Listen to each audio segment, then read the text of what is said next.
The Ancient City, Book 3, Chapter 9, Government of the City, the King. 1. Religious Authority of the King. We should not picture to ourselves a city at its foundation deliberating on the form of government that it will adopt, devising and discussing its laws, and preparing its institutions. It was not thus that laws were made, and that governments were established. The political institutions of the city were born with the city itself, and on the same day with it. Every member of the city carried them within himself, for the germ of them was in each man's belief and religion. Religion prescribed that the hearth should always have a supreme priest. It did not permit the sacerdotal authority to be divided. The domestic hearth had a high priest who was the father of the family. The hearth of the curie had its curio or phratriarch. Every tribe, in the similar manner, had its religious chief, whom the Athenians called the king of the tribe. It was also necessary that the city religion should have its supreme priest. This priest of the public hearth bore the name of king. Sometimes they gave him other titles. As he was especially the priest of the Prytaneum, the Greeks preferred to call him the Prytane. Sometimes also they called him the Archon. Under these different names of king, Prytane, and Archon, we are to see a personage who is, above all, the chief of the worship. He keeps up the fire, offers the sacrifice, pronounces the prayer, and presides at the religious repasts. It may be worthwhile to offer proof that the ancient kings of Greece and Italy were priests.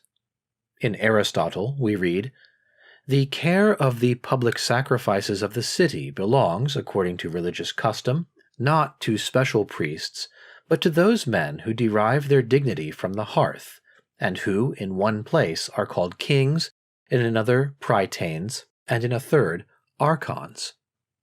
Thus writes Aristotle, the man who best understood the constitution of the Greek cities. This passage, so precise, shows, in the first place, that the three words, king, prytane, and archon, were a long time synonymous. So true is this that an ancient historian, Charon of Lampsacus, writing a book about the kings of Lacedaemon, entitled it Archons and Prytanes of the Lacedaemonians.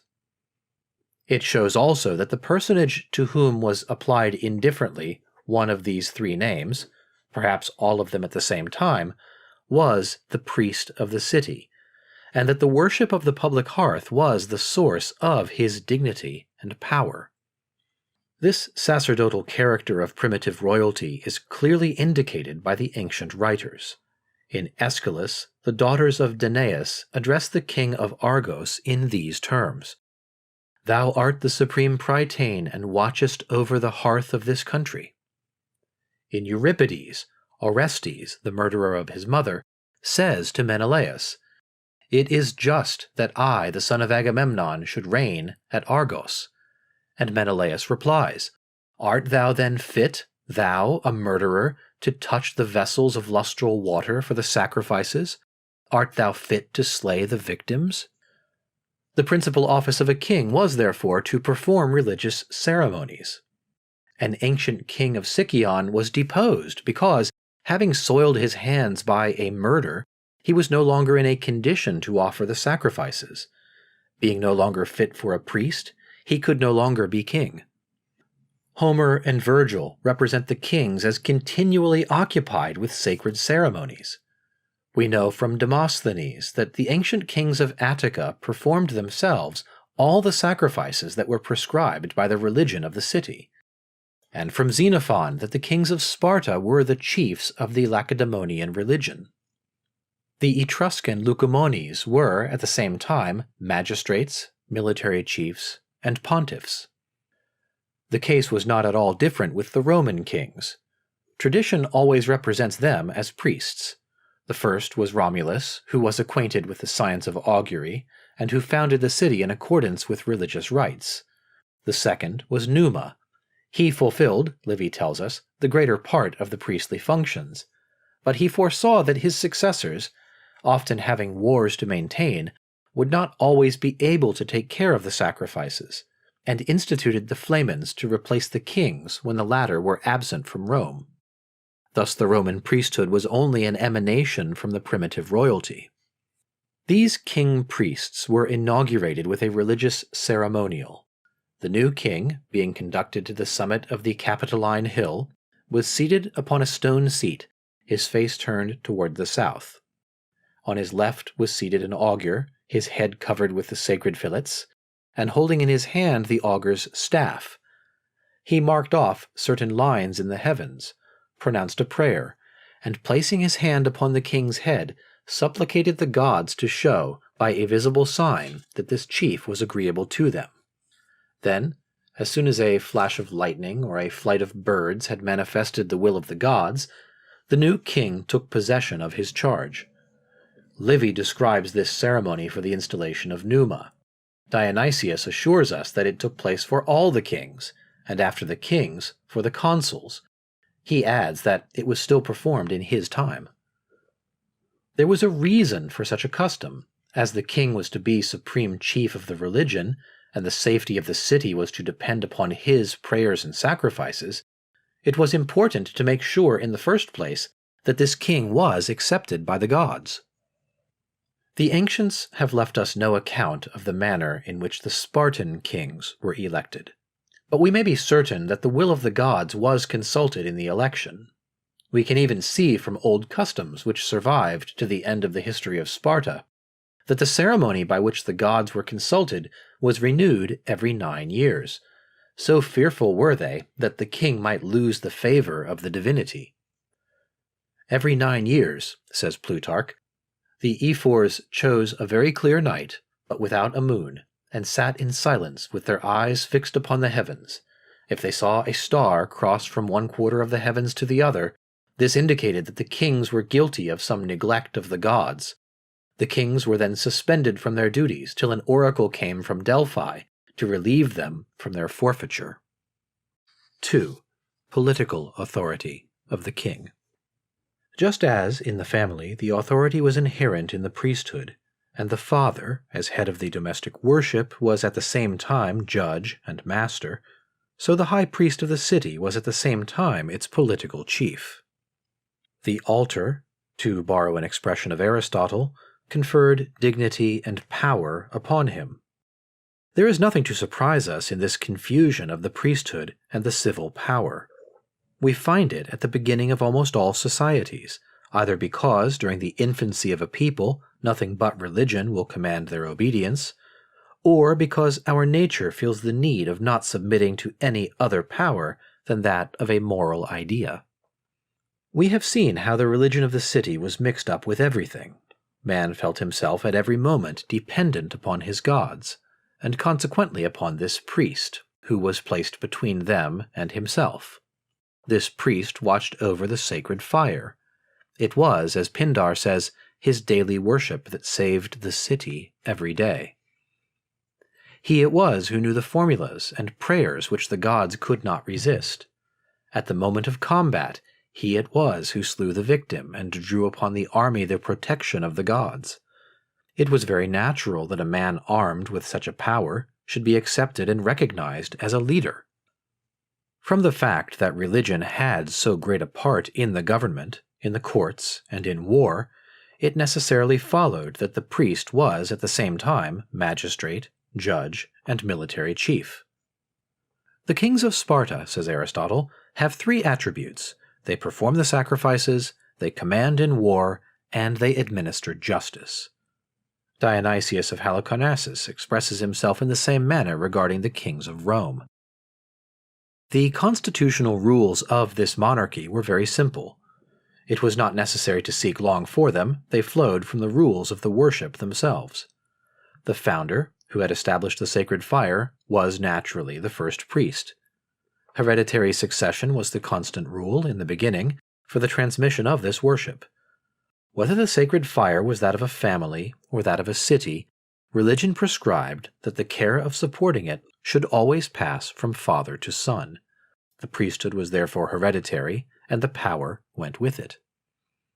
A well-known fact in the history of Greece proves, in a striking manner, that in the beginning the kingly office belonged to the man who set up the hearth of the city. We know that the population of the Ionian colonies was not composed of Athenians, but that it was a mixture of Pelasgians, Aeolians, Abantes, and Cadmeans.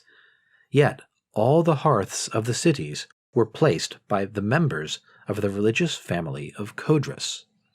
It followed that these colonists, instead of having for leaders men of their own race, the Pelasgi a Pelasgian, the Abantes an Albantian, the Aeolians an Aeolian, all gave the royalty in their 12 cities to the Codridae.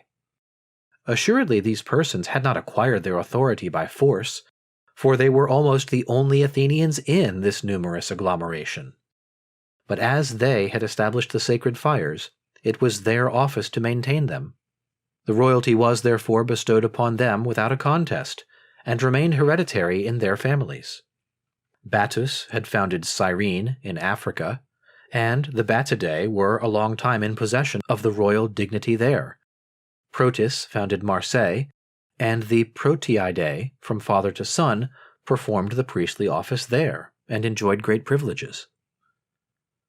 It was not force, then, that created chiefs and kings in those ancient cities. It would not be correct to say that the first man who was king there was a lucky soldier. Authority flowed from the worship of the sacred fire. Religion created the king in the city, as it had made the family chief in the house. A belief, an unquestionable and imperious belief, declared that the hereditary priest of the hearth was the depositary of the holy duties and the guardian of the gods. How could one hesitate to obey such a man? A king was a sacred being, Vasilisieri, says Pindar. Men saw in him not a complete god, but at least the most powerful man to call down the anger of the gods, the man without whose aid no prayer was heard, no sacrifice accepted. This royalty, semi-religious, semi-political, was established in all cities from their foundation, without effort on the part of the kings, without resistance on the part of the subjects. We do not see at the origin of the ancient nations those fluctuations and struggles which mark the painful establishment of modern societies. We know how long a time was necessary, after the fall of the Roman Empire, to restore the rules of a regular society. Europe saw during several centuries opposing principles dispute for the government of the people, and the people at times rejecting all social organization. No such spectacle was seen in ancient Greece, or in ancient Italy. Their history does not commence with conflicts. Revolutions appeared only at the close. Among these populations, society formed slowly and by degrees, while passing from the family to the tribe and from the tribe to the city, but without shock and without a struggle. Royalty was established quite naturally, in the family first, in the city later. It was not devised in the imagination of a few. It grew out of a necessity that was manifest to the eyes of all. During long ages it was peaceable, honored, and obeyed. The kings had no need of material force. They had neither army nor treasury. But, sustained by a faith that had a powerful influence over the mind, their authority was sacred and inviolable. A revolution, of which we shall speak farther on, overturned the kingly power in every city. But when it fell, it left no rancor in the hearts of men. That contempt mingled with hatred which ordinarily attends on fallen grandeur, it never experienced. Fallen as it was, the affection and respect of men remained attached to its memory. In Greece, we see something which is not very common in history. In cities where the royal family did not become extinct, not only was it not expelled, but the same men who had despoiled it of power continued to honor it. At Ephesus, at Marseille, at Cyrene, the royal family, deprived of power, remained surrounded with the respect of the people, and even retained the title and insignia of royalty. The people established republican institutions, but the name of king, far from becoming a reproach, remained a venerated title. It is customary to say that this word was odious and despised. This is a singular error. The Romans applied it to the gods in their prayers. If the usurpers dared not assume this title, it was not because it was odious, but rather because it was sacred. In Greece, monarchy was many times restored in the cities, but the new monarchs never claimed the right to be called kings, and were satisfied to be called tyrants. What made the difference in these names was not the more or fewer moral qualities found in the sovereign. It was not the custom to call a good prince king and a bad one tyrant. Religion was what distinguished one from the other. The primitive kings had performed the duties of priests, and had derived their authority from the sacred fire.